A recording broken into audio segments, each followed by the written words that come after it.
ટેકાના ભાવે મગફળી ખરીદી કરવાની શરૂઆત કરતાં પહેલાં રાજ્ય સરકારના પ્રવક્તા અને કૃષિ મંત્રી શ્રી જીતુભાઈ વાઘાણીએ કહ્યું હતું કે જે ખેડૂતો ટેકાના ભાવે મગફળી આપશે એને 1 અઠવાડિયામાં પૈસા મળી જશે। હવે આજે સવાલ એ ઊભો થાય છે કે ગુજરાતમાં 50,000થી 1 લાખ ખેડૂતો એવા છે કે જેણે ટેકાના ભાવે મગફળી આપી દીધી, એને મહિનો, 1.5 મહિનો, 2 મહિના થઈ ગયા છે અને હજી સુધી આ ટેકાના ભાવના પૈસા એમને મળ્યા નથી। ત્યારે સવાલ એ થાય છે કે જીતુભાઈ વાઘાણીએ જે 7 દિવસનું આપેલું વચન હતું એ વચનનું શું થયું? નરેન્દ્રભાઈ મોદીના 15 લાખના વચનની જેમ આ વચન પણ હવાઈ થઈ ગયું।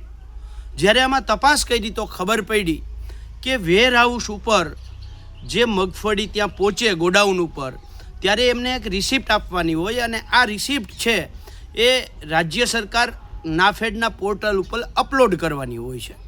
હવે જોયા જેવું એ છે કે પહેલાં ટેકાના કેન્દ્રવાળા આ રિસિપ્ટ અપલોડ કરતા હતા અને હવે એ વેરહાઉસવાળા આ રિસિપ્ટને અપલોડ કરે છે।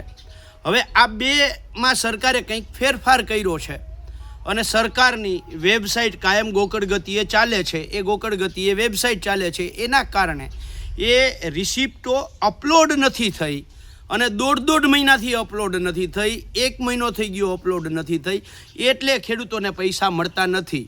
સાચું કારણ તો જીતુભાઈ કહી શકશે કે રાજ્ય સરકાર પાસે તાઇફાના પૈસા છે પણ ખેડૂતને આપવાના પૈસા નથી એટલે આ રિસિપ્ટ અપલોડનું બહાનું કરે છે કે વાસ્તવમાં રિસિપ્ટ અપલોડ નથી થઈ।